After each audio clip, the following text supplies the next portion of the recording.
Praise the lord. దేవునికి మహిమ కలుగును గాక. క్రీస్తు నామములో మీ అందరికీ షాలోమ్ తెలియజేస్తున్నాను.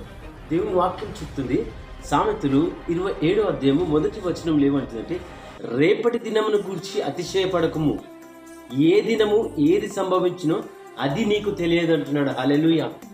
చాలా మంది మనము రేపటి దినాల గురించి అతిశయపడతాం. అబ్బా, వచ్చే నెలలో నాకు ఈ యొక్క డబ్బు వస్తుంది, వచ్చే నెలలో నాకు ఈ యొక్క ఉద్యోగం వస్తుంది, వచ్చే నెలలో నేను ఇది ఒకటి కొనుక్కుంటాను.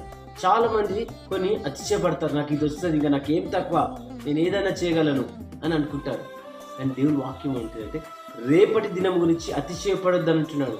ఈ రోజు నీ స్థితి, నీ యొక్క జీవితం ఏ రీతిగా ఉందో చూసుకొని ఆ దినమును గురించి దేవుని స్తుతించు, ఆయనను గణపరచు. ఆయన నీ కోరికలు, నీ ఆశ్చర్యాలు అన్ని తీరుస్తాడు, నీ వాంఛలను తీరుస్తాడు. మోకాళ్ళ ప్రార్థన అనుభవం కలిగి జీవించు, ప్రార్థించు, విశ్వాసంలో కొనసాగు, ఆత్మీయంలో జీవించి నడుచుకో. యేసు ప్రభువు నిన్ను, మీ కుటుంబాన్ని దీవించును గాక. ఆమెన్. God bless you.